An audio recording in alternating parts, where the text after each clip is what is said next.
प्रभु यीशु मसीह के मधुर और सामर्थ्य नाम में आपको प्रेमी सलाम। डेली बाइबल संदेश में आपका हार्दिक स्वागत है। आज 18 दिसंबर है और परमेश्वर को धन्यवाद कि उसने हमें फिर से एक नया दिन दिया है, एक नया सवेरा दिया है, ताकि हम अपने जीवन के चाल चलन, सोच विचार और आचरण के द्वारा उस पवित्र परमेश्वर को महिमा दें जिसने हमें ये आज की जिंदगी दी है। आज की तारीख के अनुसार आज हमें इफिसियों की पत्री उसकी दूसरी अध्याय को पढ़ना है। इफिसियों की किताब मुझे बहुत पसंद है क्योंकि ये बहुत सरल और आसान भाषा में लिखी गई है। पौलुस ने इस पत्री को इफिसियों के विश्वासियों के लिए लिखा और बहुत ही अद्भुत पत्री है। मुझे बहुत पसंद है ये पत्री। आज हम 2 अध्याय और उसकी पहली आयत से पढ़ेंगे। उससे पहले मैं आशा करता हूं कि आप सब क्रिसमस की तैयारी में होंगे। आप सबके मन में, आपके दिल और दिमाग में क्रिसमस छाया हुआ होगा। इस क्रिसमस पर प्रार्थना के साथ परमेश्वर से मदद मांगे कि वो आपकी सहायता और मदद करे कि कम से कम एक व्यक्ति आपके द्वारा क्रिसमस के सही अर्थ को समझ पाए और प्रभु यीशु मसीह पर विश्वास करने पाए। प्रार्थना के साथ इस कदम को उठाइएगा और मैं आशा करता हूं क्रिसमस के समय के दौरान हर एक आराधना में आप निरंतर जाएंगे और विशेष करके क्योंकि प्रभु यीशु मसीह का बर्थडे है, सबसे बड़ा गिफ्ट प्रभु यीशु मसीह के लिए दीजिएगा। प्रभु की सेवा के लिए परमेश्वर की कलीसिया में प्रभु के जन्मदिन पर एक अच्छा भेंट जरूर दीजिएगा। इफिसियों की किताब 2 अध्याय और उसकी पहली आयत में हम पढ़ेंगे। यदि आपके पास अपनी बाइबल हो तो आप कृपया मेरे साथ देखिएगा। यहां पर लिखा है, उसने तुम्हें भी जिलाया जो अपने अपराधों और पापों के कारण मरे हुए थे। यहां पर पौलुस इन विश्वासियों से बातचीत कर रहा है, तो एक तरीके से पौलुस हमसे बातचीत कर रहे हैं और कहते हैं कि उसने तुम्हें जिलाया। इसका मतलब हम एक समय मृतक थे, मरे हुए थे। यहां से हम साफ साफ देख सकते हैं कि जो अपने अपराधों और पापों के कारण मरे हुए थे। आत्मिक रूप से संसार का प्रत्येक मनुष्य पापी है।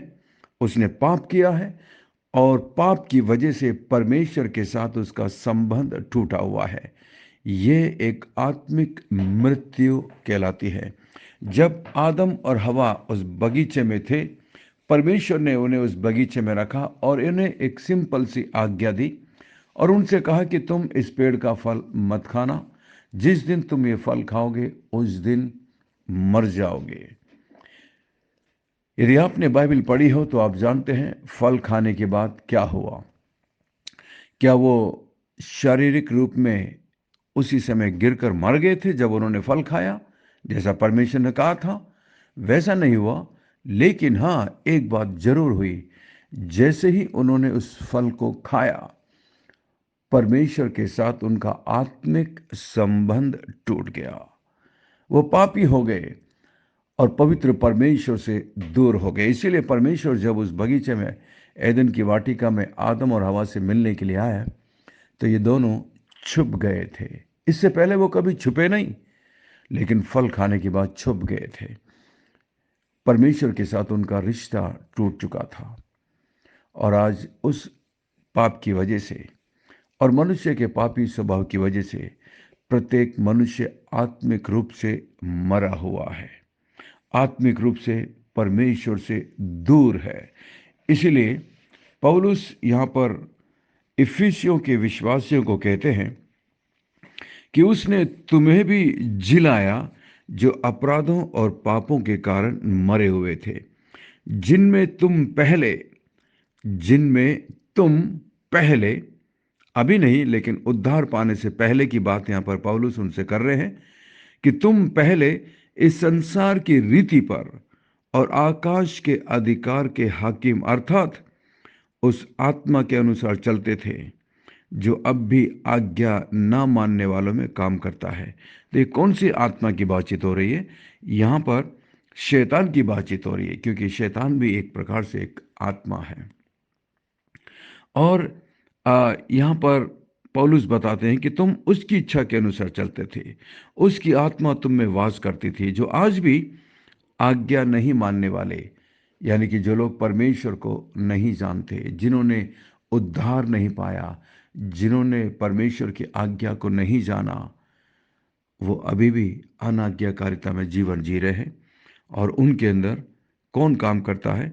ये आकाश के अधिकार के हाकिम और उस आत्मा के अनुसार, यानी कि शैतान के अनुसार वो लोग जीवन बिताते थे। पौलुस यहाँ इफिसियों को ये याद दिलाता है कि वो पहले अपने अपराध और पापों में मरे हुए थे। वे किस तरह मरे हुए थे? आत्मिक रूप से मरे हुए थे। वे परमेश्वर से अलग हो गए थे। यदि आप इफिसियों 4:18 में देखेंगे तो आपको पता चलेगा, हमारे पाप हमें परमेश्वर से अलग करते हैं, क्योंकि परमेश्वर महापवित्र परमेश्वर है और मनुष्य पापी है।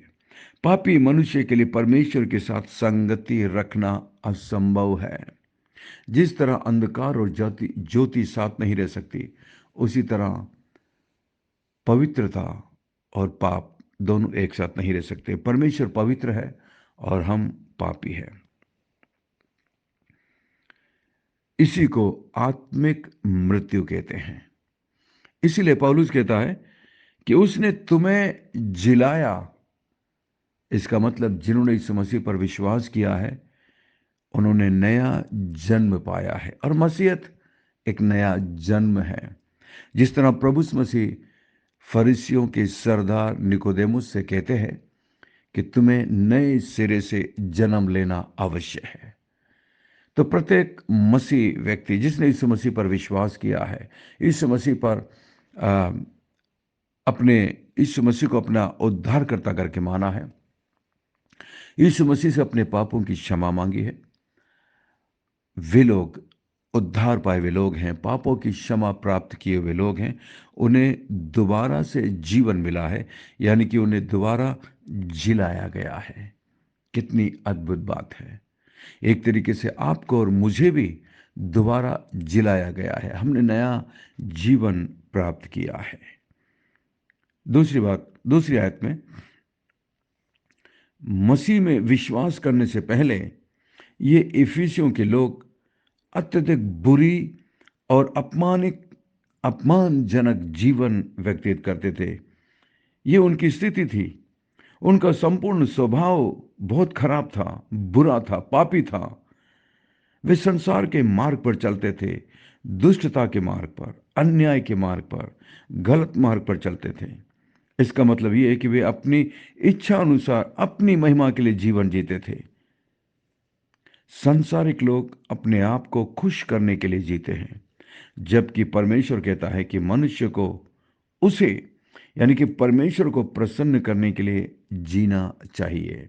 एक मसीह व्यक्ति का जीवन परमेश्वर को प्रसन्न करने के लिए वो जीवन जीता है। आपके और मेरे जीवन का एक ही मकसद है कि मेरे जीवन से परमेश्वर हर हाल में, हर अवसर पर, हर दिन, हर समय, हर वक्त परमेश्वर मुझसे प्रसन्न रह सके। ये मसीह जीवन का संपूर्ण कर्तव्य है।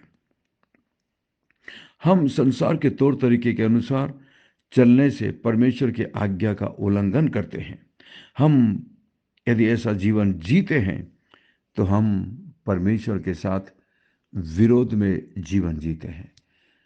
आपको और मुझे परमेश्वर के विरोध में नहीं, परमेश्वर को प्रसन्न करने वाला जीवन जीना है। कितनी अद्भुत बात है कि आप और मैं नया जन्म पाया है, हमें दोबारा से जिलाया गया है। हम पाप और अपराधों में मरे हुए थे, लेकिन आज हमारी दशा बदल गई है। कितना अद्भुत परमेश्वर है। पौलुस यहाँ पर उनसे कहता है कि उद्धार पाने से पहले उनका जीवन कैसा था। तीसरी आयत में लिखा है, इनमें हम भी सब के सब पहले अपने शरीर की लालसाओं में दिन बिताते थे। हम भी, यानी कि पौलुस खुद अपने आप को जोड़ता है, उद्धार पाने से पहले हम क्या करते थे? शरीर की लालसाओं में दिन बिताते थे, शरीर की इच्छाओं को पूरा करते थे। आगे लिखा है, और शरीर और मन की इच्छा पूरी करते थे, और अन्य लोगों के समान स्वभाव ही से क्रोध की संतान थे। तो 1 से लेकर 4 में पौलुस बताता है कि उद्धार पाने से पहले हमारी स्थिति, हमारी परिस्थिति, हमारी दशा कैसी थी। सबसे पहले तो वो बताता है कि हम आत्मिक रूप से पाप और अपराधों में मरे हुए थे, और हम अंधकार के हाकिम और उस आत्मा के अनुसार चलते थे जो अब भी न आज्ञा न मानने वालों में काम करता है। और आगे पौलुस बताता है कि हम सब शरीर की लालसाओं में दिन बिताते थे और अपने मन की इच्छा पूरी करते थे, और स्वभाव से पाप की संतान थे, क्रोध की संतान थे। तो ये है हमारा पुराना जीवन, हमारे पुराने जीवन का स्वभाव। परंतु अब ऐसा नहीं है। आगे पौलुस बताता है, परंतु अब ऐसा नहीं है। यही मसीह जीवन का मतलब है। मसीह जीवन का मतलब है जीवन परिवर्तन। अगर हमारा जीवन परिवर्तन नहीं हुआ तो हम मसीह नहीं हैं। जन्म से कोई भी ईसाई नहीं होता। उद्धार पाने जन्म लेने के बाद हम प्रभु से अपने पापों की क्षमा मांगकर उद्धार पाते हैं। अपने आप को हम जांचें और परखें कि हमारा पुराना जीवन जो पहले था, क्या अब भी ऐसा है या हमारा जीवन बदल गया है। आइए हम प्रार्थना करें। स्वर्ग में विराजमान जीवित और जिंदा परमेश्वर, अनुग्रहकारी दयालु पिता, हमसे प्यार करने वाले पिताजी, धन्यवाद। धन्यवाद आपके पवित्र वचन के लिए, धन्यवाद आपकी पवित्र आत्मा के लिए, धन्यवाद हमारे दिलों से बातचीत करने के लिए। हम भी प्रभु, एक समय था जब हम पाप और अपराधों में जीवन जीते थे, परंतु जब से हमने आप पर विश्वास किया, आपने हमारा जीवन बदल दिया। प्रभु धन्यवाद, धन्यवाद, धन्यवाद। मैं प्रार्थना करता हूं प्रभु जी, हमारी आराधना में, कल की आराधना में जितने लोग आए थे प्रभु, जिन्होंने आपके वचन को सुना, आप निरंतर उनके दिलों से बातचीत करना प्रभु। मैं विशेष प्रार्थना करता हूं प्रभु जी, शीलू के लिए प्रभु, जब आप उसे एक बच्चे से आशीषित करने वाले हैं, आप उन पर अपनी कृपा, अपनी दया बनाए रखना प्रभु। मैं प्रार्थना करता हूं प्रभु जी, बंटी के लिए प्रभु, उसकी तबीयत ज्यादा सही नहीं है। महान परमेश्वर, आप डॉक्टर से बढ़कर डॉक्टर हैं। आप उस पर दया करिए, अपने हाथों को बढ़ाकर उन्हें छू लीजिए। उनकी पत्नी और बच्चे के लिए भी प्रार्थना करते हैं।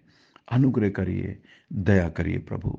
मैं प्रार्थना करता हूँ मान परमेश्वर, भाई रघुनाथ के लिए अनुग्रह और दया कर। हमारे चर्च में प्रभु जी, सिस्टर के लिए मैं प्रार्थना करता हूँ जो अपने एक बच्चे के साथ है प्रभु, जिन्हें इलाज की दवाई की आवश्यकता है प्रभु। आप उन पर अनुग्रह और दया करिए। मैं प्रार्थना करता हूँ मान परमेश्वर, सिस्टर रोजलिन के लिए अनुग्रह और दया करिए प्रभु जी। उन्हें सहन शक्ति दीजिए, विशेषकर इस सर्दी में प्रभु जी, आपकी उपस्थिति उनके साथ बनी रहे। धन्यवाद, धन्यवाद मान परमेश्वर। बाइबल संदेश में जुड़े हुए मैं मेरे प्रत्येक मसीही भाई बहन के लिए, मेरे प्रत्येक बुजुर्गों के लिए धन्यवाद देता हूं प्रभु जी। हमारे ग्रुप से, हमारे इस मसीह परिवार से, इस बाइबल संदेश परिवार से जोड़ने के लिए धन्यवाद। हम सबको एक सा मन दीजिए, हम सबकी मदद करिए प्रभु कि हम आपके अनुग्रह में और आपके ज्ञान में निरंतर बढ़ते जाएं। इस वक्त प्रभु जी, मेरे जो भी भाई बहन दुखी है, निराश है, बीमारी से परेशान है प्रभु जी, आप अपने हाथों को बढ़ाकर उन्हें छू लीजिए, चंगाई दीजिए, स्वस्थ करिए प्रभु जी, और उनका ईमान, उनका विश्वास आप में निरंतर बढ़ता जाए। धन्यवाद, धन्यवाद। हमारी विनती प्रार्थना को सुनकर जवाब देने के लिए धन्यवाद। सब कुछ यीशु मसीह के मीठे महापवित्र नाम से मांगते हैं, आमीन, आमीन। बहुत बहुत धन्यवाद हमारे साथ बने रहने के लिए। यदि आपने आज के संदेश को सुनकर आशीष पाई है तो हमें कमेंट्स में जरूर बताइएगा।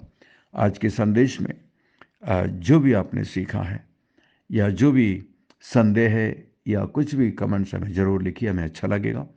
और इस संदेश को आप अपने दूसरे मसीह दोस्त भाई बहनों के साथ शेयर करिएगा, ताकि वो भी इस संदेश के द्वारा परमेश्वर के नज़दीकी में आ सके।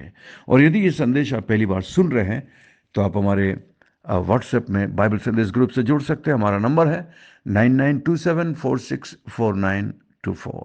Pastor Mani Thomas, Emmanuel Believers Church, Agra. हम आपसे प्रेम करते हैं, आपकी परवाह करते हैं। हमारे लिए भी प्रार्थना करिएगा।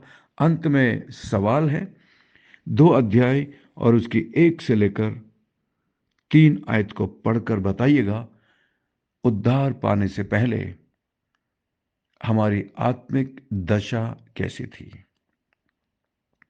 परमेश्वर आपको बहुत बहुत आशीष दे। थैंक यू, धन्यवाद। God bless you. We love you. Have a great day.